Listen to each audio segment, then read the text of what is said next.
संकष्टी चतुर्थी का मतलब होता है संकट को हरने वाली चतुर्थी। संकष्टी संस्कृत भाषा से लिया गया एक शब्द है जिसका अर्थ होता है कठिन समय से मुक्ति पाना। इस दिन व्यक्ति अपने दुखों से छुटकारा पाने के लिए भगवान गणपति की आराधना करता है और पुराणों के अनुसार चतुर्थी के दिन गौरीपुत्र गणेश जी की पूजा करना बहुत ही फलदायी बताया गया है। इस दिन लोग सूर्योदय के समय से लेकर चंद्रमा उदय होने के समय तक उपवास रखते हैं। संकष्टी चतुर्थी को पूरे विधि विधान से गणपति की पूजा पाठ करने का बताया गया है। हेलो नमस्कार दोस्तों, मैं हूं शानू और बुक शिक्षा हिंदी यूट्यूब चैनल में एक बार फिर से आप सभी का हार्दिक स्वागत करता हूं। आज की इस वीडियो में मैं आपको बताऊंगा संकष्टी चतुर्थी के व्रत में ध्यान में रखने लायक कुछ बातों के बारे में। अगर आप लोग संकष्टी चतुर्थी का व्रत करते हैं तो आपको किन किन बातों का इस व्रत में विशेष रूप से ध्यान रखना चाहिए, इन सब बातों के बारे में आज को वीडियो में आपको बताने वाला हूं। तो उम्मीद करता हूं जानकारी आपको अच्छी लगेगी। तो जानकारी अगर आपको अच्छी लगे तो वीडियो को जाते जाते एक लाइक कर देना और चैनल पर पहली बार आए हो तो चैनल को सब्सक्राइब करके पास ही देके बेल आइकन को ऑन कर देना ताकि ऐसी नई वीडियो आप लोग सबसे पहले देख सकें। चलिए दोस्तों, आज का वीडियो शुरू करते हैं। सबसे पहले बात करते हैं संकष्टी चतुर्थी किस दिन मनाई जाती है। संकष्टी चतुर्थी कृष्ण पक्ष और शुक्ल पक्ष के चौथे दिन मनाई जाती है। हिंदू पंचांग के अनुसार चतुर्थी हर महीने में 2 बार आती है, जिसे लोग श्रद्धा से मनाते हैं। पूर्णिमा के बाद आने वाली चतुर्थी को संकष्टी चतुर्थी कहते हैं। वहीं अमावस्या के बाद आने वाली चतुर्थी को विनायक चतुर्थी कहते हैं। संकष्टी चतुर्थी को भगवान गणेश की आराधना करने के लिए विशेष दिन बताया गया है। शास्त्रों के अनुसार माघ माह में पड़ने वाली पूर्णिमा के बाद की चतुर्थी बहुत ही शुभ होती है। ये दिन भारत के उत्तरी और दक्षिणी राज्यों में बहुत ही ज़्यादा धूमधाम से मनाया जाता है। आइए बात करते हैं संकष्टी चतुर्थी के व्रत या पूजा विधि में ध्यान में रखने लायक कुछ विशेष बातों के बारे में। व्रत वाले दिन आप प्रातःकाल सूर्योदय से पहले उठ जाएं और व्रत करने वाले लोग सबसे पहले स्नान करके साफ और धुले हुए कपड़े पहन लें। इस दिन लाल रंग का वस्त्र धारण करना बेहद ही शुभ माना जाता है और साथ में यह भी कहा जाता है कि ऐसा करने से व्रत सफल होता है। स्नान के बाद आप गणपति की पूजा की शुरुआत करें। गणपति की पूजा करते समय जातक को यानी व्रत करने वाले को अपना मुंह पूर्व या उत्तर दिशा की ओर रखना चाहिए और पहले आप गणपति की मूर्ति को फलों से अच्छी तरह से सजा लें और फिर पूजा में आप तिल, गुड़, लड्डू, फूल, तांबे के कलश में पानी, धूप, चंदन, प्रसाद के तौर पर केला या नारियल आदि अपने पास रख लें। ध्यान रखें कि पूजा के समय आप देवी दुर्गा की प्रतिमा या मूर्ति भी अपने पास रखें। ऐसा करना बेहद शुभ माना जाता है। फिर गणपति को रंगोली लगाएं और फूल और जल अर्पित करें। फिर संकष्टी को भगवान गणपति को तिल के लड्डू और मोदक का भोग लगाना बेहद ही शुभ माना जाता है। तो आप गणपति को उस दिन लड्डू या मोदक के भोग अवश्य लगाएं। पूजा के बाद आप फल, मूंगफली, खीर, दूध या साबूदाना को छोड़कर कुछ और न खाएं। बहुत से लोग व्रत वाले दिन सेंधा नमक का इस्तेमाल करना पसंद करते हैं, लेकिन आप सेंधे नमक को नज़रअंदाज करने की पूरी कोशिश करें। फिर शाम के समय चांद निकलने से पहले आप गणपति की पूजा अर्चना करें और संकष्टी व्रत कथा का पाठ करें। पूजा समाप्त होने के पश्चात आप प्रसाद बांटें।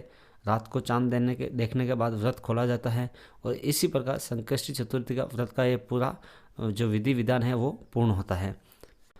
अगर आप लोगों ने अभी तक संकष्टी चतुर्थी का व्रत करना शुरू नहीं किया है तो आप शुरू कर सकते हैं।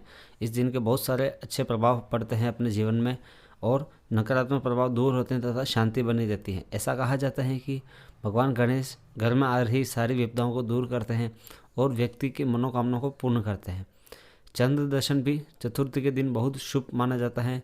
सूर्योदय से प्रारंभ होने वाला यह व्रत चंद्र दर्शन के बाद संपन्न होता है।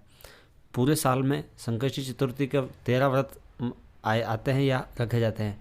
सभी व्रत के लिए एक अलग व्रत कथा प्रचलित है। आइए बात करते हैं संकष्टी चतुर्थी की व्रत कथा के बारे में। संकष्टी चतुर्थी मानने के पीछे बहुत सारी पौराणिक मान्यता कथाएँ हैं, लेकिन उन सब में जो सबसे ज़्यादा प्रचलित हैं वो आपको बताने जा रहा हूँ। एक समय की बात है जब माता पार्वती और भगवान शिव नदी के पास बैठे थे, तभी अचानक माता पार्वती ने चौपड़ खेलने की इच्छा जाहिर की। लेकिन समस्या की बात यह थी कि वहाँ उन दोनों के अलावा तीसरा कोई और नहीं था जो खेल में निर्णायक की भूमिका निभाए। इस समस्या का समाधान निकालते हुए भगवान शिव और पार्वती ने मिलकर एक मिट्टी की मूर्ति बनाई और उसमें जान डाल दी। मिट्टी से बने बालक को दोनों ने आदेश दिया कि तुम खेल को अच्छी तरह से देखना और ये फैसला लेना कि कौन जीतता है और कौन हारता है। खेल शुरू हुआ, जिसमें माता पार्वती बार बार भगवान शिव को मात देकर विजयी हो रही थी। खेल चलता रहा, लेकिन एक बार गलती से बालक ने माता पार्वती को हारा हुआ घोषित कर दिया। बालक की इस गलती से माता पार्वती को बहुत क्रोध आया, जिसकी वजह से वे गुस्से में आकर उस बालक को श्राप दे देती हैं और वे कहती हैं कि वे लंगड़ा हो जाएगा, और वह बालक लंगड़ा हो जाता है। बालक ने अपनी भूल के लिए माता से बहुत क्षमा मांगी और उसे माफ़ कर देने को कहा।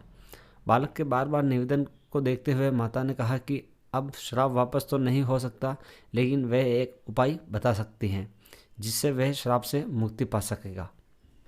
फिर माता ने कहा कि संकष्टी वाले दिन पूजा करने के लिए इस जगह पर कुछ कन्याएं आती हैं, तुम उनसे उस व्रत की विधि पूछना और उस व्रत को सच्चे मन से करना।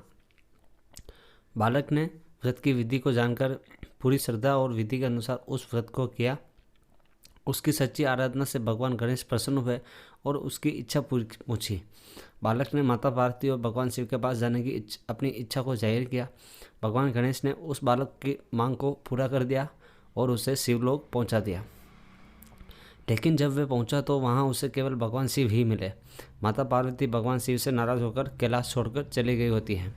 जब शिव ने उस बच्चे को पूछा कि तुम यहाँ कैसे आए हो, तो उसने बताया कि गणेश जी की पूजा से उसे ये वरदान प्राप्त हुआ है।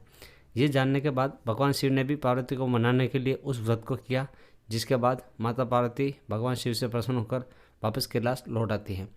इस कथा के अनुसार संकष्टी के दिन भगवान गणेश का व्रत करने से व्यक्ति की हर मनोकामनाएं पूरी होती है। आपकी जानकारी के लिए बता दूं कि आगामी दिनों में आने वाली चतुर्थी किस तारीख को रहेगी। मंगलवार 2 मार्च को पड़ने वाली चतुर्थी को अंगार की चतुर्थी के नाम से जाना जाएगा और बुधवार 31 मार्च को पड़ने वाली चतुर्थी को संकष्टी चतुर्थी के नाम से जाना जाएगा। और आने वाले दिनों में मैं इन दोनों चतुर्थियों के ऊपर भी इनके शुभ मुहूर्त के बारे में एक वीडियो अलग से बना दूंगा, तो उसको भी आप अवश्य देखें। उसका लिंक मैं आपको इस वीडियो की डिस्क्रिप्शन में ज़रूर दे दूँगा। आज के वीडियो में बस इतना ही। उम्मीद करता हूँ संकष्टी चतुर्थी के बारे में आपको बताई गई जानकारी अच्छी लगी होगी।